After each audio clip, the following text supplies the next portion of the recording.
to the crashing waves on the beach, the tide both coming in and going out. This force, all of its amazement, it is both destructive and relaxing, taking and giving. This is similar to the tides of my disease, the tides of its effectiveness. The waves of relief and destruction, the things it will fix away and occasionally gives back. The waves that seem to hit the hardest are the ones that come at you, bearing down on you. A wall of water that washes over you and you can't breathe. Panic sets in. Crowds your brain. The waves that hit the hardest are the farthest from the place where you began, on the beach, walking, enjoying the sunshine, with a slight breeze. The place where you thought you were safe on dry land and above access. The place where you've made your space, you've made your peace, and dug yourself in the sand for the duration of the vacation. The waves with the most force, the most impact behind them. These are the waves that knock you off your feet. It upsets your balance. The disease, they flip you on your side, push you on your back. These waves will flip you upside down. Your ability to judge the ground as solid or the sky as smooth, as flowing or feeling, it has been taken away. You are confused and disturbed. Struggling to right yourself, struggling to collect all of you back up, struggling with the fear you have lost control, lost yourself, and can no longer define what is happy or good about your world. Trying to get back to normal. You start to notice what is getting better, what is slowly happening. But something is missing. Something is not the same as it was. You can see it. You remember how it used to be, how far you could walk before, what working 40 hours a week felt like, or getting a good night's rest was. But now you see it, washed away with the water, washing out with the tide. You hope it will wash back in as it washed out, but that may never be the same. You may get it back, worn, scratched, and mostly broken, and maybe you can fix it, maybe with acts of defiance, acts of reparation, and acts of adjustment. You can, but the probability is you won't, and it can never be the same. You know, you won't ever run a marathon or hang the holiday lights. You won't have a chance to lead a long, healthy life like everyone around you. Listen to the waves, slow and steady, in and out. Usually, the waves of the disease are the ones that lap gently at your feet while standing on the beach. The sudden limp you have, how tired you get after walking only a few feet, how losing the words happens every sentence you speak, or the attack of pain when your ribs give you the hug. These waves, so little. They lick at you like a puppy's soft kisses. So quick and sudden, they are easily forgotten. These waves go unnoticed because they are so slight, so breezy, and so temporary. But their temporality is mistaken, often overlooked until you step into them. You move fluidly into the crash and you accept it, even revel in it. Proof! Things are happening. You can step out at any point. But you can't. You can't step out of the disease like you can out of an ocean. You start to recognize the debris around you, the things that you have lost, and you are now swimming in seas of remembrance. You remember when it wasn't so hard, when whole books could be devoured in a night. Now 20 minutes of reading exhausts you. Even the act of driving is tiring. Remembering when you lazily sauntered down the stairs or a hallway. Now you make sure to hold on to every wall or rail. You had no worries. Before, a little change wasn't a sign of the possible fearful things to come. You started to notice the erosion the waves had slowly done to the sandbank, to your person, to the place around you, the foundations you have built. You can't walk long distances. Your feet feel like lumps of cement. Harder to pick up, harder to move. The more you rest, the more rest you need. And some days you don't even bother to get up. You feel guilty, like a lump of nothing. You just can't any longer. The waves, the disease, it has taken all of that away. The waves, the disease. It starts out small except when it doesn't. And sometimes they come on so very big, crashing and pulling and ripping you apart. You learn to ride them, you go with it, and you accommodate. Every crash means an ebb. Every ebb means a crash. Sometimes this means a seat in your shower. Other times a walker, a wheelchair, or a cane. It's a new handle for you to hold on to so you don't hurt yourself. Or a new device to aid with things others think simple. Opening a jar, holding a fork, putting on your shoes. Now, you seem to just flow. You learn things with every toss, and every time you can redo, relearn, and reevaluate. And after the waves have stopped, after you're pulled back in from the tide, you can see it. All the changes that have been made for you. Now, just take a minute, relax, and finally breathe. You may have lost the ability to walk. You may have lost feeling. You may have lost the simple control of your body in various ways. You may have lost your sight, your speech, or an ability you never thought you would lose. You may have lost all these to the waves, to the disease. Take a moment and listen to the waves. And after that, here comes the most important part, the thing you can easily lose sight of and is always the hardest to see. But it is then that you must rebuild.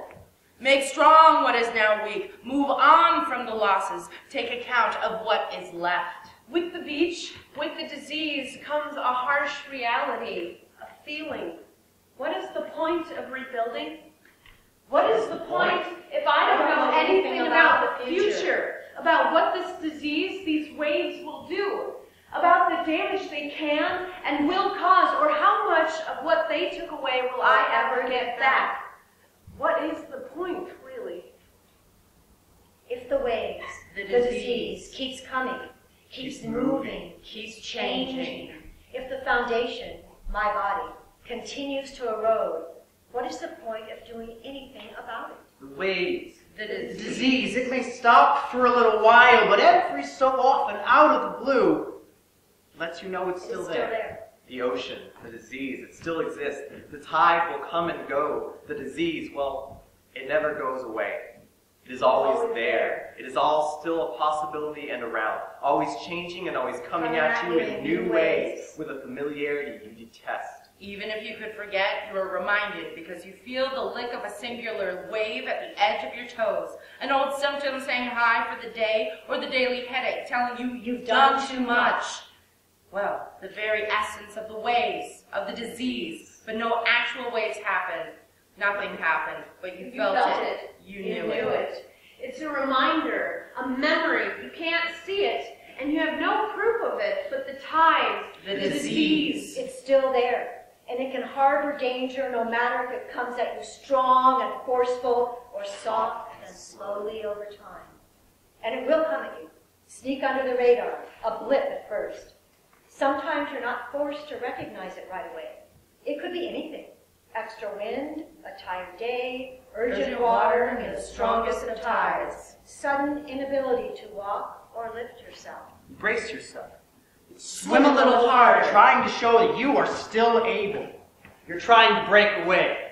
This isn't happening. But it comes at you, and again you are not prepared. Even when you live with constant unknown change, you are never prepared for whatever happens next. And the water, the disease takes it. It takes everything. Every bit of you is spent getting control again, walking again, thrashing against what you can't do to reenact what you can do, spent resurrecting and spent pushing beyond it, and even when there is nothing left. All you have now are those torn, tattered bits again, pieces of what a whole you looked like. Parts of a broken mind, a hurt body, and a humiliated person. You only have pieces. But what is left you must rebuild, change up, and continue to work with. This is the part of you that survives no matter the cost. This is the strongest part of you. The part that no matter the strength of the waves, strength of the ocean, or the disease, it cannot take this from you. You work on that every time you rebuild your house, your frame, and your mind. This is the part that you push to walk again, to work again, to do what you've done before. This is what you are capable of and what you can achieve, even if it gets broken. This is what is remembered, no matter how much is taken away. The waves, the disease, it will do what it can. It will take everything if you let it. Do not let it. You are more than the strongest, most destructive force you come in contact with. You are stronger than whatever this thing throws at you. You have survived it once, and you will again. You have been at the top of the ladder, and this time you hit every rung on the way down. But you will climb it again, however slowly. And it is hard to see this in the middle of the ocean, surrounded by the water, surrounded by the changes made by this disease, by the crashing, by the I can't, I don't, and I won't. But from the point after self-destruction, the view from atop the mountain, you've climbed to regain your self-control. You can see it all. Let it surround you, calm you, and carry you forward. From this point, you can plan out what needs to be done. Plan out how to navigate the road ahead. And so you do. From this, you know you will rise again, just as you have before. Altered yet again, but above and beyond what is expected. You pull through, and despite the sea of pity eyes, I feel so sorry for you looks, and the how can I help questions. Despite all of this, you are determined, and you rise. You always do. You know this truth. The choice for you now is where to start.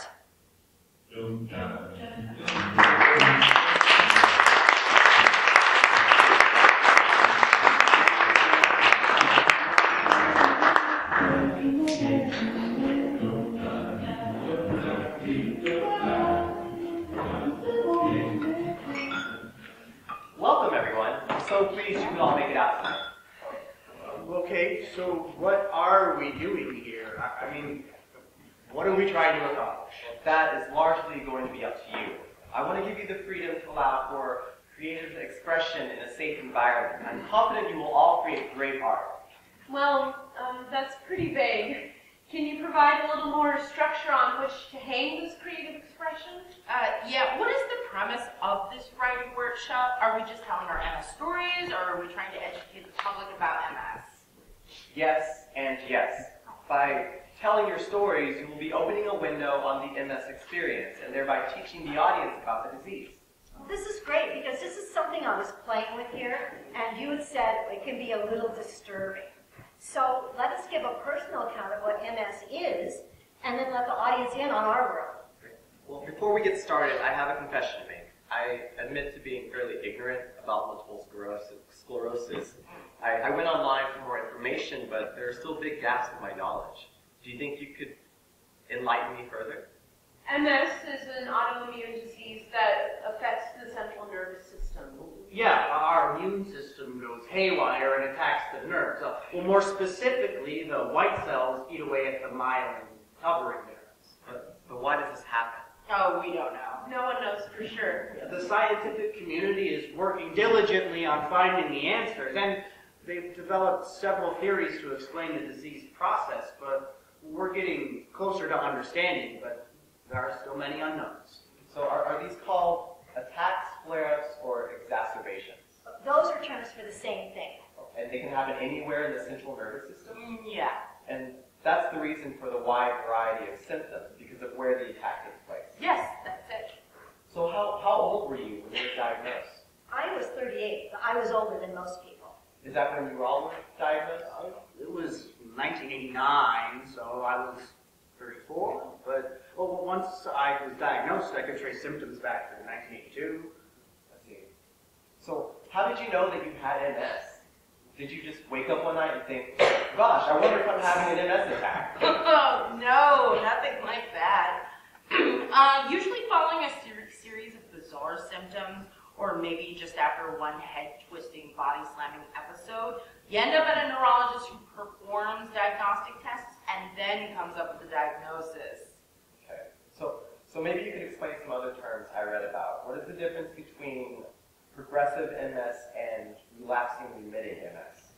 The MS Society has information on the percentages, of how many people have MS and the different categories between progressive and relapsing remitting, which I think is the largest. Yeah, by far the largest. And primary progressive is the least common. But what can happen is what I have now. Start off with relapsing remitting, and now I don't have exacerbations anymore. I'm in a progressive mode. I'm going downhill slowly. thankfully, but the disability is progressive. So I have what you call secondary progressive. Will relapsing remitting always take that path? No, not always, but commonly. It's very common. I mean, I think I said in an early meeting something like it starts out that way, then it goes into secondary progressive. And then y'all said, no, not necessarily. No. Well, and you're right. I mean, it doesn't necessarily follow that same route for everybody. And I believe it's not necessarily. I think we all take a different path. I believe the disease affects us differently, and there's a lot out there that will slow my progression. The reason I take what I take and have decided to take the approach to take care of my MS is based on conversations with my mental health provider, my neurologist, my therapist, and my primary care doctor. That this is how I want to go about addressing my MS because I feel as good as I can, and it's slowing or preventing my disease progression. So then what is it that you're taking for this? Well, I started off taking a type of interferon. Like, what is that? The interferons are trying to interfere with the process of the white blood cells attacking your myelin. So that's what they're interfering with. And the problem with interferons is they're not specific. So a lot of times with a lot of those medications, you would take them and get all sorts of other problems. Yeah, everything has side effects. Well, the only thing that didn't have any side effects was the one I took because, well, it's not interferon. Well, if you're not taking an interferon, what are you taking for this? What are the other kinds of treatments? Well, I only take things for symptoms management now. As opposed to... Disease modification. I did one disease modifier for about 9 years, and I don't know if it ever worked, so I stopped with my neurologist's blessing just to see what would happen, and stopping the interferons didn't change anything for me. So I know that we all take different approaches to dealing with our disease, but I think you have to stick with what you're comfortable doing and feel good about it. I think a lot about it too. I believe in the power of the mind. If you have a positive perspective, well, you stand a better chance of having a better outcome. Yes, so I have this disease and I'm stuck with it. I can't get it back. Well, I've got this disease, but, you know, I'm going to make the most of it. And I'm trying to say that in here. I think that you do. I absolutely think that you do. So, in a way, that's my message.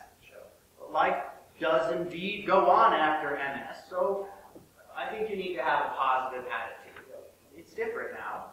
It doesn't look pretty all the time, but you know it's still a life, and I'm going to make the most of it. It could be worse. So how did you achieve this Zen-like state? Well, for me, I mean, it was trying to stay on top of it. I not only look like I was okay, but also act like I was okay. Yeah, the stigma of appearing normal. Mm-hmm. One of my big stigmas had to do with appearing smart.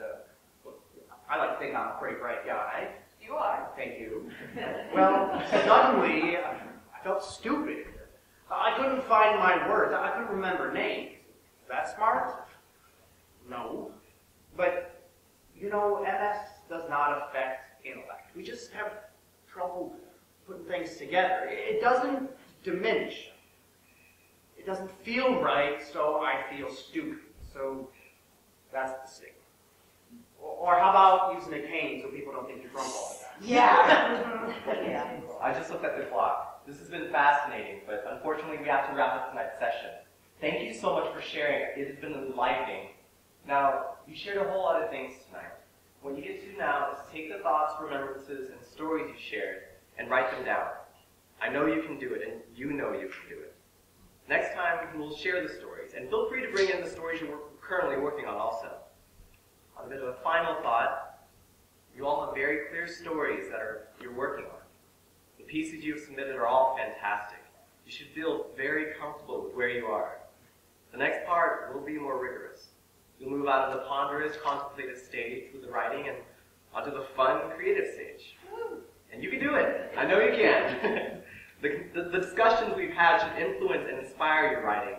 The connections are there. The heart and power of your stories are all there. See you all next time.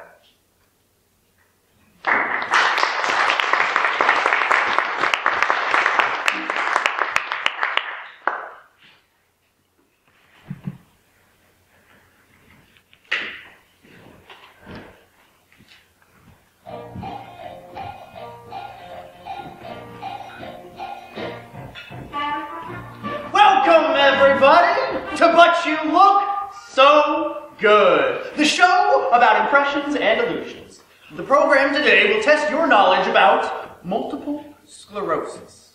MS is a chronic, unpredictable neurological disease that affects the central nervous system. So let's meet our contestants. First, we have Barbara from Corvallis, Oregon. Barbara is a technical writer working for Oregon State University. Welcome to the show, Barbara. Thank you, Bill. And this is Elaine. Elaine is a computer programmer who lives in San Jose, California. Elaine is also the author of several self-help books. Welcome to the show. Thanks, Bill. Okay, the first question goes to Barbara. For which sex is multiple sclerosis more prevalent? Men, women, or both equally?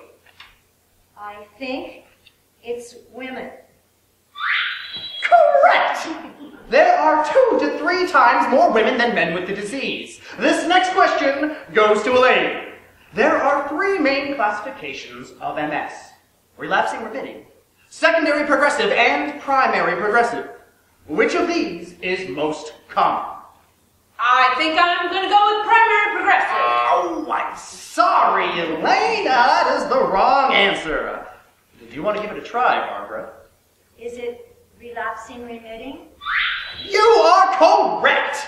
This form comprises 85% of MS patients. Of these, roughly half will transition to secondary progressive within 10 years. For a bonus question, Barbara, at what age are most people diagnosed?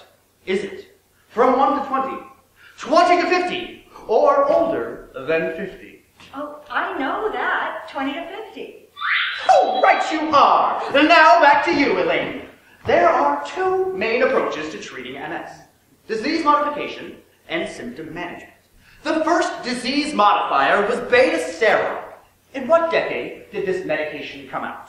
Was it the 1970s, the 1980s, or the 1990s? Wow, you're really giving me the hard ones here. Well, I don't think there have been any treatments for very long, so I'll say the 1990s. Correct! Beta-seron was approved for use in 1990. For your bonus question, Elaine, can you tell me the classification of this medication? Is it an interferon, a chemotherapy, or an antibiotic? That would be an interferon, Bill. Right again! An interferon interferes with the process of the body's white blood cells attacking nerve cells. Can one of you tell me what aspect of the nerve cell is being attacked? Barbara? Elaine? Elaine? Barbara? Elaine? No? The answer is myelin, the insulating covering of the nerve axon. Barbara, back to you. How many people worldwide have MS? Is it 500,000, 1.5 million, or 2.3 million? I think I'll go with 2.3 million. Correct! Now, can you tell me about the distribution of MS cases around the world? Is it more prevalent in northern latitudes, near the equator, or equally distributed worldwide? Well, many diseases are more common in tropical climates. I'm going to go with the equator. Oh, I'm sorry, Barbara, that's the wrong answer. What do you think, Elaine? Northern latitudes.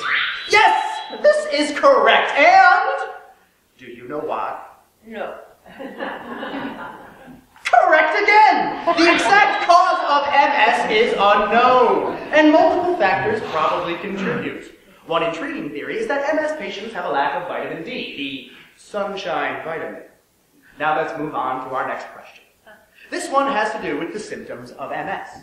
Multiple sclerosis manifests itself in many different ways, and different people have different symptoms. It is not a cookie-cutter disease. Some symptoms are easily recognizable. Gait or the ability to walk is among this category. Seeing someone using a cane or walker or making use of a mobility device, like a wheelchair or electric scooter, are pretty obvious examples. But what about the so-called invisible symptoms?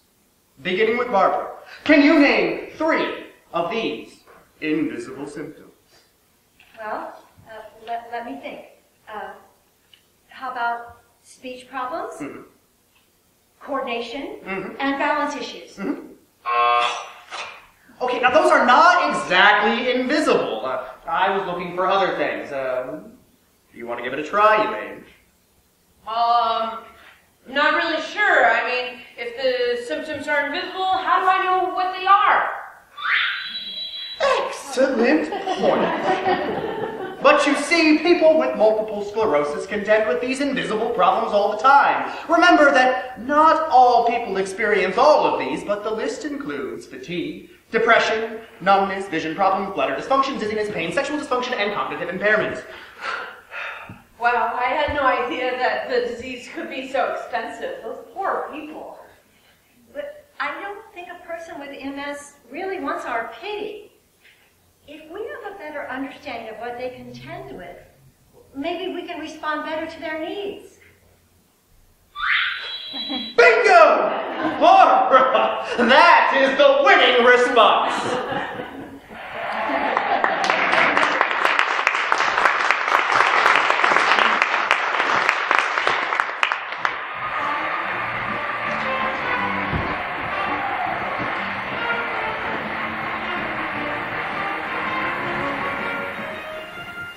I hate everything. Amy, where in the world did that come from? I'm in this playwriting workshop, and I just hate this assignment, and I'm just so frustrated. What's frustrating? I don't have any happy MS stories to tell, and why do people with MS always look exhausted and angry, and why am I always exhausted and angry? So, it's a playwriting class about MS? Yeah, I heard about it through the MS Society newsletter. That is so cool. I mean, it kind of sounds like it's right up your alley. Why do you say that? Amy, do I have to remind you you were a theater major in college? I know it was a long time ago, but you love this. Okay, well, I do seem to kind of meet the criteria, have MS, or to know something about it. Well, it sounds perfect for you, but you don't like it? I hate it. Why is that? It's really hard. Okay, what's hard? It's hard coming up with a story. Well, it can't be that difficult. Okay, so there are two things that are hard. First, writing a story around the topic of MS that isn't sad. And second, taking that sad sack story and then turning it into a dialogue that isn't completely cheeseball and or depressing. Wait, what about that cute story about you and Casey? Which one? The one where you first started dating. Oh, okay, the one where we just started dating and then 3 weeks later I find out I have MS, that one? Yeah, that's it, but that is a nice story. It seems overly dramatic. I mean, who would believe it? Remind me. Girl finds out she has MS, which until that point, I had only known 2 other people who had it. One guy's in a nursing home, can't even feed himself, and the other is my brother, whose life has been completely turned upside down by huge MS challenges. So there's me in the beginning, brother in the middle, nursing home guy, end of story. No. Start with the Chicago incident. Tell me the story you told me a while back. Seriously? Okay. All right. Well, as I said, I did not know any people who had MS or know much about the disease at all. And my introduction to MS was when I was in college. So my friend Joy and I had gone to Chicago for the weekend to catch the opening of a foreign film. Well, I think we saw Manna of the Spring or some other French foreign film. Joy was in the dance department, I was a theater major, and then her mom was this artist who lived in this fabulous loft off Michigan Avenue. And then we crashed there after the show. But the next day we wake up and have to head back to campus. And just before we leave, Joy says, well, can we swing by and see your dad? Well, of course, I say. I would love to meet your dad. Little did I realize, though, her dad had MS and lived in a nursing home and was bedridden. So we stopped at McDonald's, grabbed a burger, which she had to feed him. That was my first experience meeting somebody who had MS. Wow. Sounds pretty intense. Oh, wait, no, there's more. When I get back to the dorm, I check my voicemail, and there's this message from my mom. Amy, I have some bad news. Your brother has been diagnosed with multiple sclerosis. Call me when you get back from Chicago. So, how long after that weekend were you diagnosed? About 10 years. Yeah. Well, On the day that I'm diagnosed, I called Casey, my new boyfriend of only 3 weeks, to come over to my apartment, and I planned to break him the news, but I would tell him I have MS, it could get really difficult from here, it's okay, no hard feelings, just free to go. I still don't understand why in the world you wanted to break up. I was totally in love with Casey. Yeah. But I was terrified. I would be a huge burden, and I wanted to spare him dealing with a cripple, like a deeply disabled person. I was so afraid he'd no longer want to be with me once he knew I had MS. Well, so he shows up at my place, and in tears I tell him, Casey, it turns out I have MS. But he stays, and he's not freaked out. See? How sweet. Well, it gets even sweeter when several years later he does marry me. And, well, it's because my health insurance changes, and he wants to make sure I get my MS medicine, so, Well, there you go. What's wrong with that? who would believe it? Amy, you lived it. Yes. It seems for my story where someone stays, there are just countless more where people leave and they feel it's too much to live with someone who has MS. Hey, I can barely stand to live with myself some days. Why do you say that? Okay, so MS is this real head trip. If the unpredictability of the disease from day to day, even hour to hour, doesn't mess with your head, it's the MS medicine that does. Gosh, one that I was taking warned, if you feel suicidal, contact your doctor right away. No, not nausea, not dry mouth, but if you want to kill yourself, then let somebody know. Okay, you're right. That sounds like a crazy-making head trip. But did the medicine help? There's really no way of knowing if it works or really did help. Supposedly. But it was the only thing that they had for years to slow down the progression of the disease. So I kept taking it, and you just hope you can stomach the crazy-making side effects long enough and pray the drug is working so you don't end up in a wheelchair or a nursing home someday. That sounds miserable. Oh my gosh. You see, though, this topic is such a Debbie Downer. It's just, I hate this workshop. Yeah, but what are other people writing about? What stories are they telling? You can't be the only one who's struggling. You're right.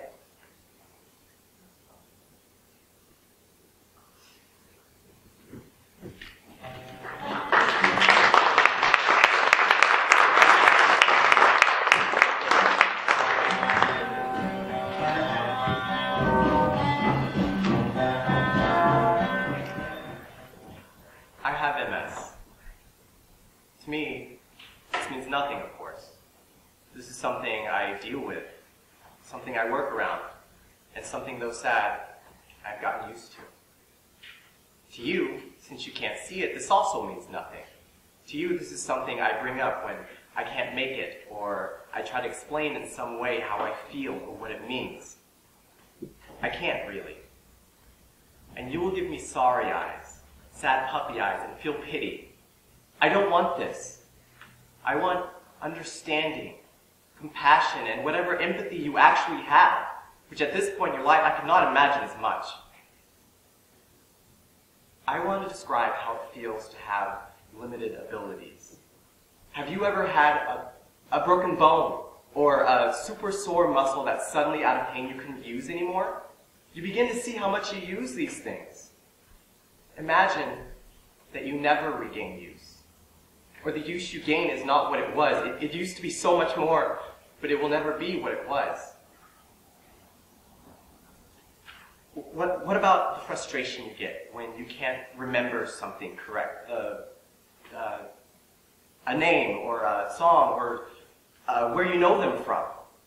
This is all the time. I lose my spelling sometimes, and damn, spelling is important for a writer. I have to second guess myself all the time. Do you ever wake up after a night's sleep and know you didn't sleep well? Tossing and turning and hoping maybe a cup of coffee will help you make it through the day? This is my everyday. Do you take the time to decide if you should take a shower or go to the store or any number of needed tasks? Because if you do, you heat up, use up energy, and by walking half a block need a nap? Most people don't think about this. Most people don't have to, and half the time I don't think about it like this. I drudge through it because, damn it, it needs to get done. The list is in my head, and who else will do it? No one, because it's my list of shit. I know people are tired, and you rally to go out, and you rally to go to work again. But I am the end of the week tired every day. If I don't have to do much, I won't. But there are some days where I have to rally beyond what I have stored in me. I hate having to remind people of knowing my disease can't be seen, can't be shown, nor is it gotten rid of. But the stores of things I can and cannot do are limited. I try to do as much as I can, be as social as I can be, but because of school and how much energy I left to that and trying to get through the year, well, I'm spent. I'm trying not to stress everything out so that I have a relapse. I'm trying to avoid everything so that I can be whole and healthy again.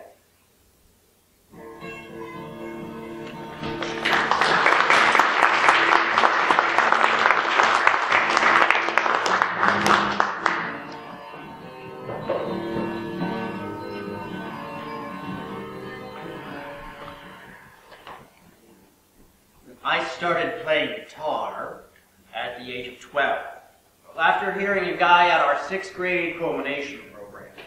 Well, hey, I thought, I want to do that. So I got a cheapo 6-string nylon and took lessons from Judy down the street, playing folk songs until Bob Dylan went electric. Oh, what a universe appeared then. So I started playing melody, learned how to improvise, eventually saving enough to buy a Martin 12-string by working 2 jobs while in high school. I was starting to fill out as a musician. I mean, I thought I was good. But I'd never know for sure unless I played for others.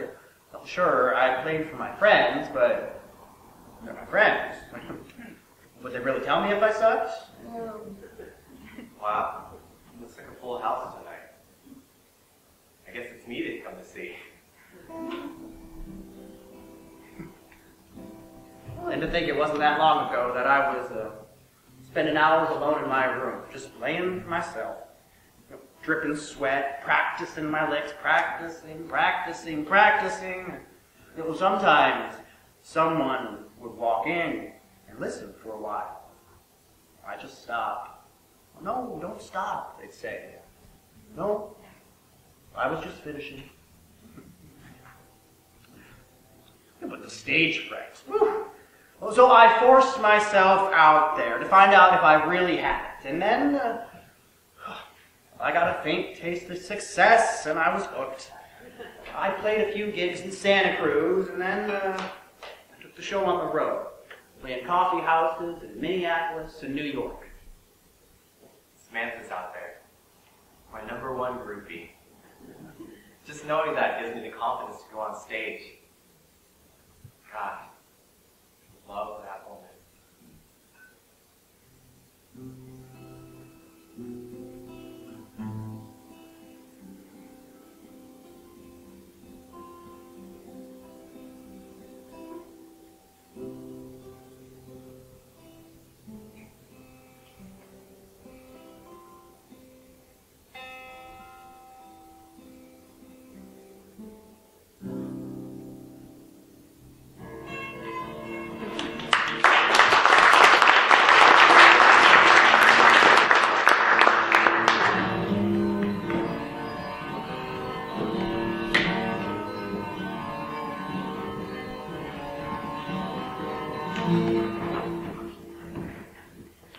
I'm Hannah. I've always had an air of security when asked, who was I at 24? And even at 40 with MS, my identity was my job. Bottom line, whatever was on my resume, the job, the title, summed me up. Because I had decided after college that I was going to have a career. No, husband, no children. Instead, a life focused on lobbying and public affairs. I was going to use my double major of political science and journalism to its fullest. That was my decision, and it worked well. Until midway through, who was I at 44? When everything went to hell along with my identity. So many stories, I forget which ones I've told who. Oh, I'm going back to graduate school. 5 jobs for one person is just too much. And yes, the best. I'm taking some time off. The truth? The ugly truth? No. The voices I would hear before every interview I never nailed. We're bringing lobbying into the chair's office. Why? Because you're not succinct. The leadership team doesn't believe you have the creative and intellectual ability to direct your office. No job. Fired with MS. No, it was resign in lieu of termination. The no mores continued. No more savings, no more deferred compensation, no more Roth IRA. The irony, making over $95,000 a year, now using those much needed safety net services, the same programs I had lobbied to preserve for decades.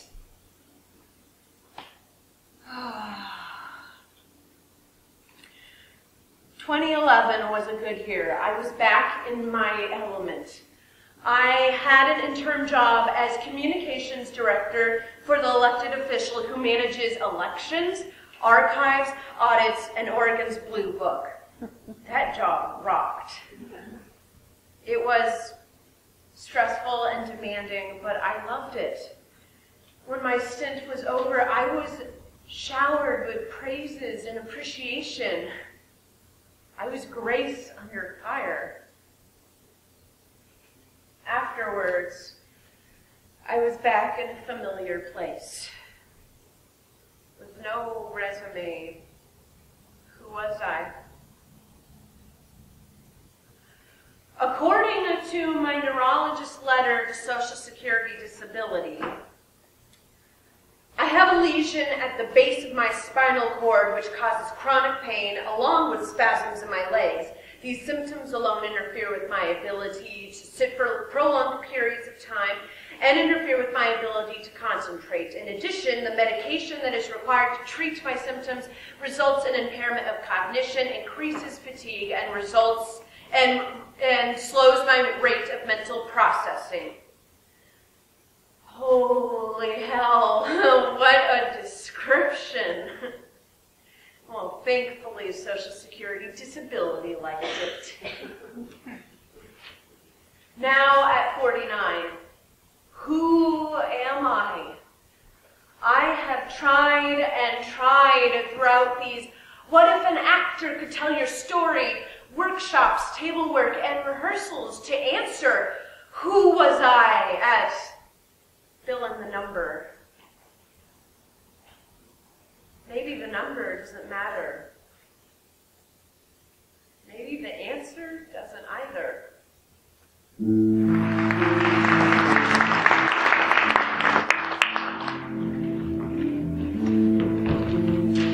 Hey, Brian. Hey, by the way, thanks for letting me talk your ear off. I've been going through, on and on tonight about all of my MS challenges. Okay, change of subject. What is the best thing about having MS? Okay, so you're eligible for Rockstar parking. Like a handicapped sticker for your car. I would not have guessed that. Seriously, it's the best. Really? Yeah. Well, okay, I remember when it dawned on me, I gotta have one of these.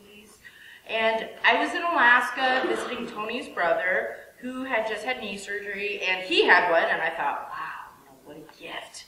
Well, Well, you really feel like someone special. I mean, like paparazzi could just be right around the corner. Well, how could something so small like having priority parking give someone so much joy? I know, I'm easily amused. And that is what I love about you. Okay, so you identified the object of your affection. Then what did you do? Well, I got me one. Well, I talked to my doctor, and he agreed that a disability sticker for my car would be a great idea. And, well, fatigue is one of the biggest challenges that I have with MS, and I have to manage my energy really carefully. What do you mean? Well, okay, walking halfway across the parking lot takes energy. And then sometimes it takes a lot of energy. But I do have to run that errand, and then another one, and then get home in one piece. So then what's the problem? I don't get it. You need that sticker to help manage your disease, your disability. Yeah, well, what I have is more like it's a hidden disability. Like, you can't see the pain or the fatigue or the stiffness that I'm feeling at any given moment. I feel like a fake. A fake? Why? Come on. Okay, sometimes when I park in a handicapped space, I get out and I purposefully limp to the entrance. You do. I do. I'm so ashamed. Ashamed? Why? I don't look disabled, but I am disabled. I'm just not your traditional disabled. Wait, what do you mean traditional disabled? I mean, I'm not old, and I walk normally, and I don't have a limp, or I don't use a cane. Yes, you look really good. Yeah, I know, thanks. But I hate that phrase. Yeah, sorry, I forgot you hate that phrase. Go on, sorry. Okay, I use this sticker. It's just to preserve my energy, really. But the whole time, I feel like people are looking at me, wondering, what is she doing using that handicapped sticker when she's not even handicapped? Wait, you lost me. Are you handicapped? Are you disabled? Okay, I hate those words. There is so much stigma around them, and they're so disempowering, and, well, God, hell, I don't even know what I am anymore. Well, it is clear to me that you have special powers that allow you to have rockstar parking. Gosh, am I handicapped? Well, hell yeah, I am. Shit, I gotta sleep 13 hours a day. I can't keep a thought straight, and I'm in constant pain in my legs and torso. Well, that sounds like a disability to me. Absolutely.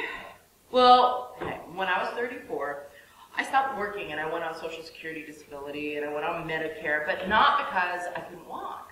I mean, it was because I couldn't think anymore. Well, that's a good thing you don't work anymore, so you can take good care of yourself. That's such bullshit. What? Well, look, I turned into a professional patient, taking care of this body, which I will remind you again, I was assigned. What does that mean? I was assigned. Oh, come on, Brian, don't you get it? I don't have time for life. I'm too busy sleeping, or I'm at a doctor's appointment.